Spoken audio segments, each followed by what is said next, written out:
Eu sou a mãe. Não, eu que sou a mãe. Duas mães, um só filho. Vai vendo aí. O Senhor da ceifa está chamando.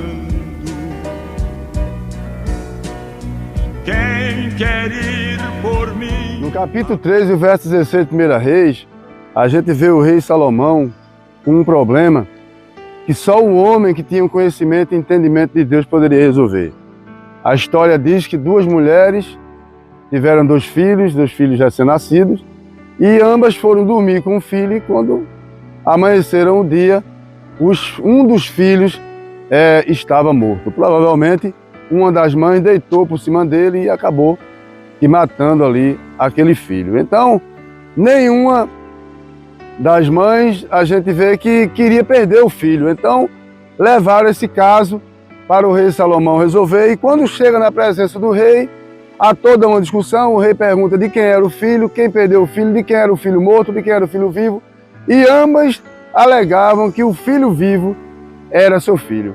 Então Salomão, inspirado na sabedoria que foi dada a ele por Deus, agora pede que se bote aquele menino em cima de uma mesa, pega a espada de um daqueles soldados, se dirige àquele filho com a intenção de partir aquele menino ao meio, já que as duas estavam fazendo questão, cada uma ia ficar com uma parte do filho.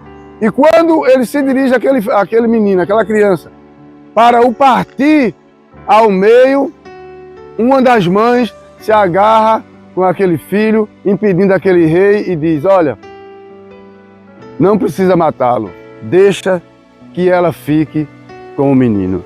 Então, a sabedoria em que Deus deu a Salomão, quando apareceu a ele, perguntou o que ele queria, e ele, ao invés de pedir coisas materiais, ou até mesmo Israel, se ele tivesse pedido, Deus teria dado, mas ele pediu sabedoria a Deus para poder entrar e sair no meio daquele tão grande povo. Então, aquela sabedoria ali foi usada naquela situação. Então, Salomão entendeu que o filho não era daquela que fazia tanto barulho, fazia tanta questão, mas o filho era daquela que não ia deixar o filho morrer. Uma vez que, quando ele se dirigiu com a espada, uma não fez nada, mas a outra se agarrou com aquela criança e disse: não, deixe que ela fique com a criança. Então, o que a gente pode entender como aplicação, guardar como aplicação nessa passagem bíblica tão rica do rei Salomão, é que não adianta, irmão, nós sermos felizes com aquilo que é dos outros.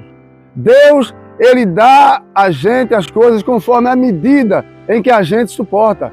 Deus nunca vai dar uma coisa se a gente não tem condição de tomar conta. Deus sabe muito bem o que faz. Se tem alguém que conhece bem o ser humano e como ele pensa, é Deus. Então, Deus viu que a intenção daquela mulher ali não era, ela não tinha amor pelo filho, até porque o filho que ela tinha amor, ela sabia que tinha morrido.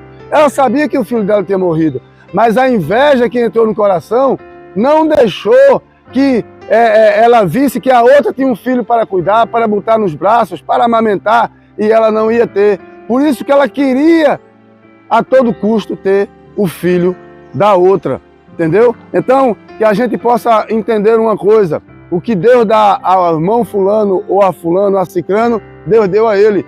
Porque Deus sabe a estrutura e sabe quem tem condição de suportar aquilo, não é? Muitas das vezes você deseja ter um carro, mas ainda não tirou a carteira de motorista. E como é que você vai dirigir sem uma carteira, sem uma habilitação, sem uma permissão para dirigir? Muitas vezes você deseja um carro de R$1 milhão, mas porventura você pode pagar o IPVA, o custo de seguro daquele carro. Muitas vezes você deseja morar dentro de um condomínio feito esse aqui, mas será que eu posso pagar R$3 mil da taxa de condomínio? Então, Deus sempre nos conhece, e o que nós podemos entender nessa mensagem é que não tem como a gente ser feliz vivendo as coisas dos outros, tá bom? Porque desejar ter um bom carro não é pecado. Desejar ter uma casa bonita, feita do irmão, não é pecado, irmão. Desejar ter um emprego bem remunerado, como o seu irmão ou sua irmã, ela não é pecado. Mas entenda, para cada um, aleluia, Deus tem algo. A Bíblia diz que nunca deixará de ter pobre sobre a terra. E para cada um, Deus ele tem algo, entendeu? E não adianta, irmão, a inveja, ela se caracteriza má quando você passa a desejar aquilo que é da pessoa. Mas se você olhar para uma pessoa que tiver com uma casa boa e você querer ter uma, vá trabalhar e tenha. Olha, fulano de tal, o carro é muito bonito, vai trabalhar e tenha. Olha, eu gosto muito do emprego, o emprego de fulano é bem remunerado, ele ganha bem, o posto dele é muito bonito. Irmão, trabalhe, estude, que você também vai chegar lá. Agora, nunca deseje aquilo que é do seu irmão. Deseje ser como ele. Isso aí não é inveja, isso aí é ambição na vida e todo ser humano tem que ter. Agora, entenda, o que é dele é dele. E o que é seu, é seu.